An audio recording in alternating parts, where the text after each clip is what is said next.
Dozens are dead in Cairo today as the White House announces it will not immediately cut aid to Egypt.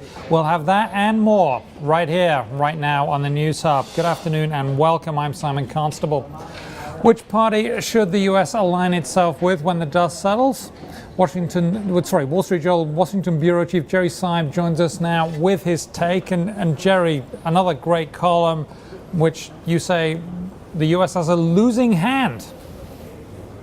Well, look, if the U.S. hand is to choose between the Army and the Muslim Brotherhood, those are not the greatest choices in the world. But you look at the situation today, and that's what it feels like. You know, as you noted, the U.S. said it's not going to cut off aid to the Army, to the military government, or to the government being formed by the military because it's not calling what happened last week a coup. Meantime, Muslim Brotherhood, dozens of Muslim Brotherhood followers seem to have been shot in the streets of Cairo. So this is a pretty sterile choice, a false choice, really. And I think what the U.S. needs to do is figure out some way to create a situation here in which there's a middle ground between the Army and the Muslim Brotherhood. It's not hard to see in Egypt. All these people in the streets technically were brought out by sort of younger, more technocratic, secular, liberal Egyptians who wanted a change in government back when Hosni Mubarak was overthrown. Then they wanted another one last week when President Morsi was overthrown. But they seem to have not found their voice in the system. I think one of the goals for U.S. policy here has got to be to find a voice for those people in whatever political system emerges now. Now, in the past, under Hosni Mubarak, you had this situation where he was saying, look, I'm the last line of defense against radical Islam, and that was a tradition for decades and decades and decades. How do you institutionally get away from that? I mean, I know institutional inertia really has a lot longer life than one would think. Isn't that part of the problem here? I think that's absolutely right. And you're right. That was essentially the choice that Hosni Mubarak framed for the U.S. for 3 decades. He essentially said, it's me or it's Islamist extremism and chaos. I'm the last line of defense, as you say. That was good enough for 30 years to keep him in the good graces of the U.S. In the end, it wasn't enough to keep him in the good graces of the people of his own country.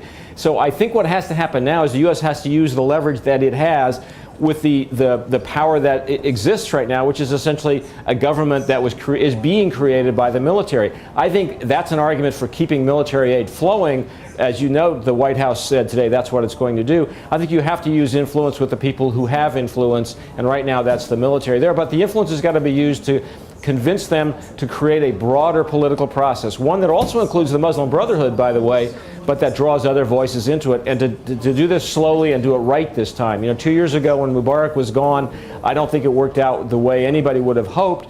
There's a chance here to do it over and to do it better, and that's what the U.S. has to push for. And Jerry, that's very hard. I mean, my home country, Britain, it took 1,500 years to establish a solid representative government. That's a long time. We're hoping it will be a little faster here. How do you do that when there's no real tradition of it?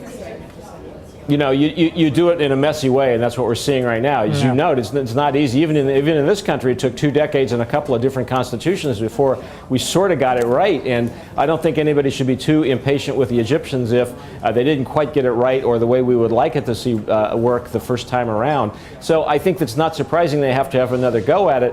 I think, though, the trick here is to find the voices in the middle of the Egyptian political spectrum and find some way to empower those people. You know, the U.S. has been trying to do this, Simon. It has been giving grants to democratic institutions in Egypt and trying to bring some of these people up. But the Morsi government cut that all off a few months ago when it essentially shut down non-government organizations, kicked out people, or tried to send them to jail for doing exactly this kind of work. Well, that's going to stop now, and the Army has to be a little more broad-minded about it. Yeah, they got to let that in.